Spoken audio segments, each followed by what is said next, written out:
வணக்கம். போன வீடியோவில் வெற்றிக்கான இலக்கை நாம் எப்படி நிர்ணயிப்பது அப்படிங்கிற ஒரு சில விஷயங்கள்லாம் உங்களோட பேசியிருப்பேன். இன்னைக்கு அந்த இலக்கு எப்படி வைக்கணும் அப்படிங்கிறதான் இன்னைக்கு நான் உங்களுக்கு சொல்லலாம் அப்படின்னு நினைக்கிறேன். இப்போ உதாரணமா ஒரு கோல் அப்படிங்கிறது ஸ்மார்ட்டா இருக்கணும் அப்படிங்கிறது நடைமுறை பேச்சில் சொல்ற ஒரு விஷயம். அந்த ஸ்மார்ட் அப்படின்னு சொல்லும்போது ஒரு லெட்டர் ஒரு மீனிங் இருக்கிறது. உதாரணத்துக்கு எஸ் அப்படின்னு சொல்லும்போது எஸ் ஃபார் ஸ்பெசிஃபிக், உங்களுடைய கோல் குறிப்பிட்டு சொல்லக்கூடியதாக இருக்க வேண்டும் அப்படின்னு சொல்றாங்க. அடுத்தது எம் அப்படின்னு சொல்லும்போது நம்மளுடைய கோல் அப்படிங்கிறது மெஷரபிளா இருக்கணும்னு சொல்றாங்க.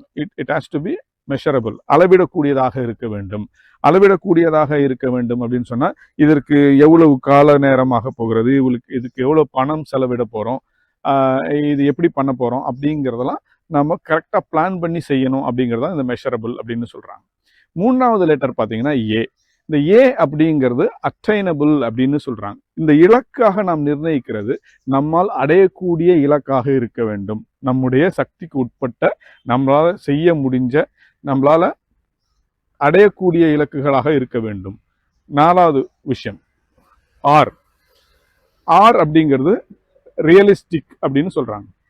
ரியலிஸ்டிக் அப்படின்னு சொன்னா நம்முடைய யதார்த்த வாழ்க்கையோடு பொருந்தி வரக்கூடிய ஒரு விஷயமாக இருக்க வேண்டும்.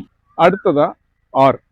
அப்படிங்கிறது ரியலிஸ்டிக் அப்படின்னு சொல்றாங்க. இந்த ரியலிஸ்டிக் அப்படின்னு சொல்லும்போது யதார்த்தமான அப்படின்னு நம்ம சொல்லலாம். அப்போ நம்முடைய அன்றாட வாழ்க்கையோடு யதார்த்த வாழ்க்கையோடு பொருந்தக்கூடிய ஒரு விஷயமாக இருக்க வேண்டும். பொருந்தாத விஷயங்களை நம் இலக்காக நிர்ணயிக்க கூடாது அப்படின்னு சொல்றாங்க. அடுத்ததா சொன்னா டைம் பவுண்ட், ஒரு குறிப்பிட்ட காலக்கெடுவுக்குள்ள நம்ம அதை முடிக்கக்கூடியதாக இருக்க வேண்டும். அதுக்கான கால அளவையும் நாம் நிர்ணயிக்க வேண்டும். இப்போ இந்த 5 விஷயங்களையும் specific, measurable, realistic, attainable, time bound இதெல்லாம் நம்ம சேர்த்தி வைக்கும்போது நம்முடைய இலக்கு தெளிவானதாகவும் அதே சமயத்தில் அதை நிச்சயமாக அடையக்கூடிய ஒரு விதமாகவும் இருக்கும் அப்படிங்கிறதா நம்மளோட கருத்து.